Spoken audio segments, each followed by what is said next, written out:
On a day that should have been just another routine session at the studio, something extraordinary unfolded. It was as if time itself had turned back, bringing with it the spirit of a bygone era when rock and roll was raw and unbridled. Elvis Presley, the king himself, was in the midst of recording what seemed like any other song, Guitar Man, but this was no ordinary day.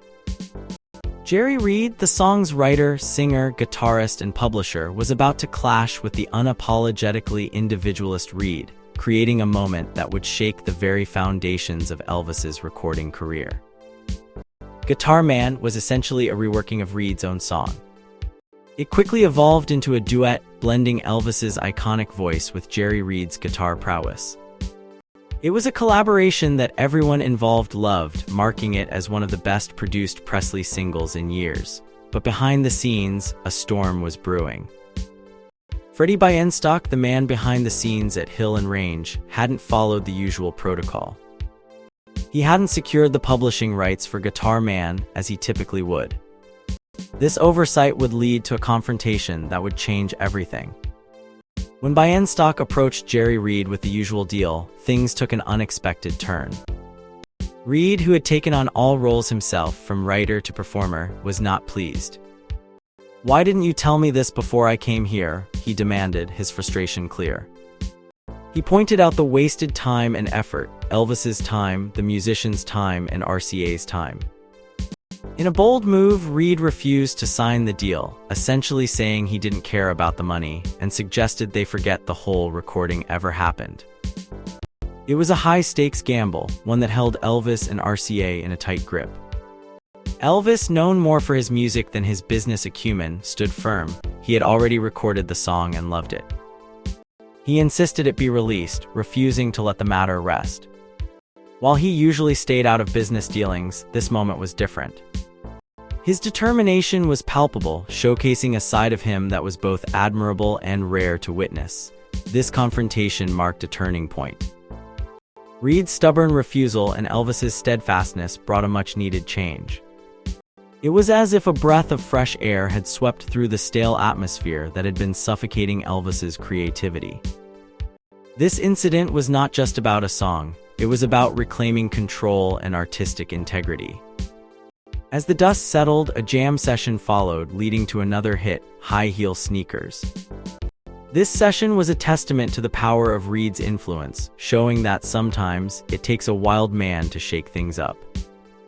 This spirit of rebellion and creativity would continue to shape Elvis's career in ways no one could have predicted.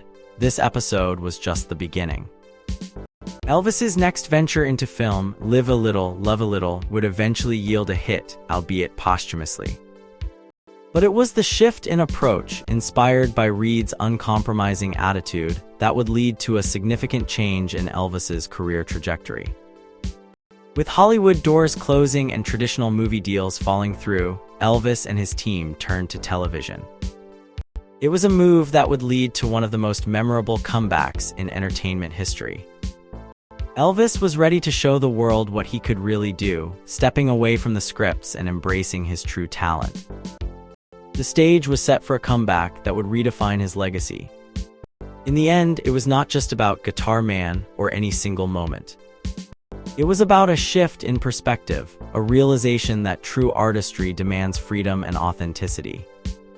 The clash with Jerry Reed was a catalyst, igniting a fire that would burn bright and lead Elvis to reclaim his artistic voice. This was a pivotal moment that would echo through the rest of his career, reminding everyone that sometimes the most powerful music comes from the heart of rebellion. In December 1968, Elvis Presley watched himself on TV performing his new song, If I Can Dream. It was a moment filled with hope. This wasn't just any performance, it was a chance to show the world he still had a story to tell. The song itself was special. It was inspired by Martin Luther King Jr.'s famous I Have a Dream speech. Elvis believed in peace, hope, and brotherhood. But when he first showed the song to his team, they weren't sure.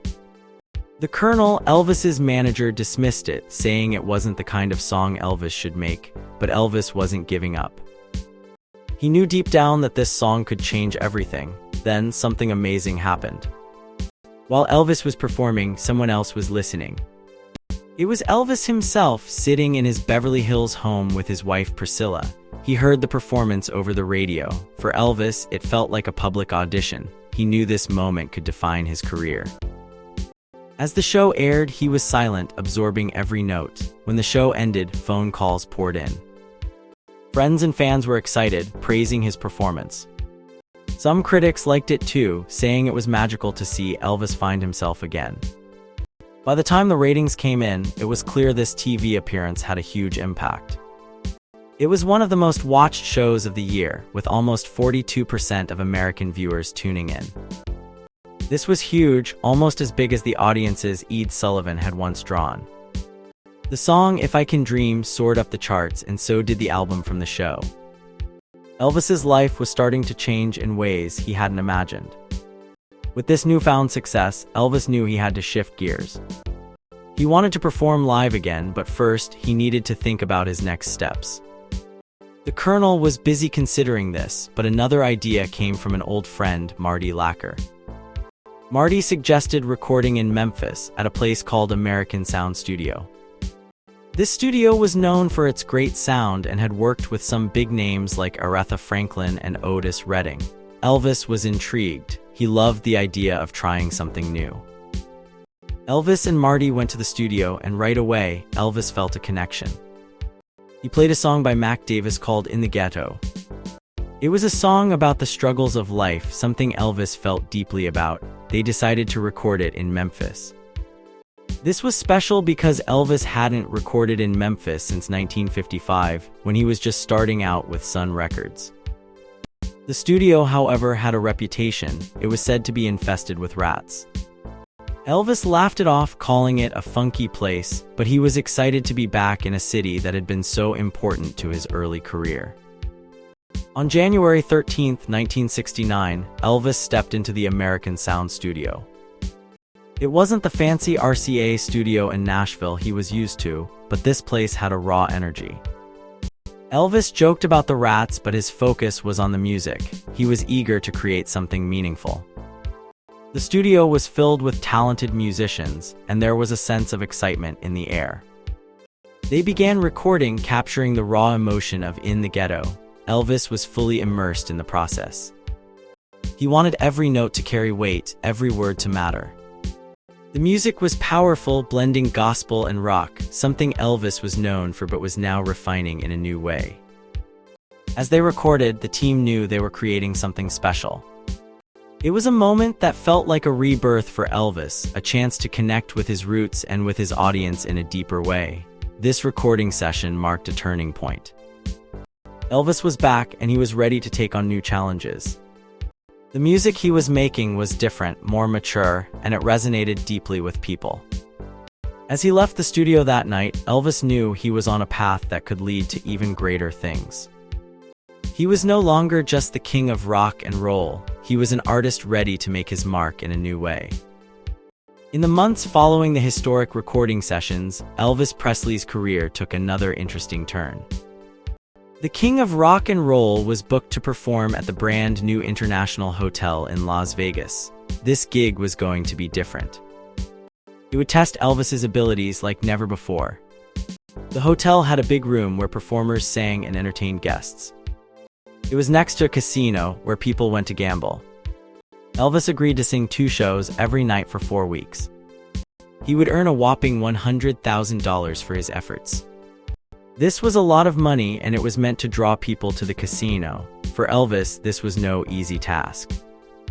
Performing twice a day, night after night, was exhausting. It was like running a marathon every day. His voice, which had carried him to stardom, had to work harder than ever, but Elvis was determined. He wanted to show everyone what he was capable of. The songs he chose were diverse. He sang everything from rock and roll classics to soulful ballads. This variety showcased his talents as a musician who could play any kind of music. It was a chance for him to prove that he wasn't just limited to one style. Before the shows began, Elvis had a chance encounter with a legendary figure in music. Mahalia Jackson, a famous gospel singer, visited the set where Elvis was filming a movie. She was there to help with a fundraiser. Elvis was a big fan of her music, but when she asked for his help with her cause, he had to say no. The reason, his manager, the Colonel, wouldn't allow it. This moment showed that despite his newfound success and independence, Elvis still had to answer to the Colonel. The Colonel controlled many aspects of Elvis's life, making decisions that affected his career and personal life.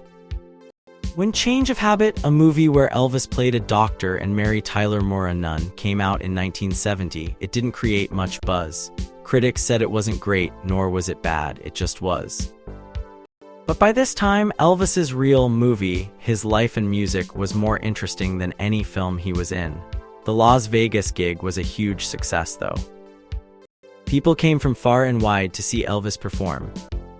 His shows were a mix of energy and talent, proving once again why he was a beloved figure in American entertainment.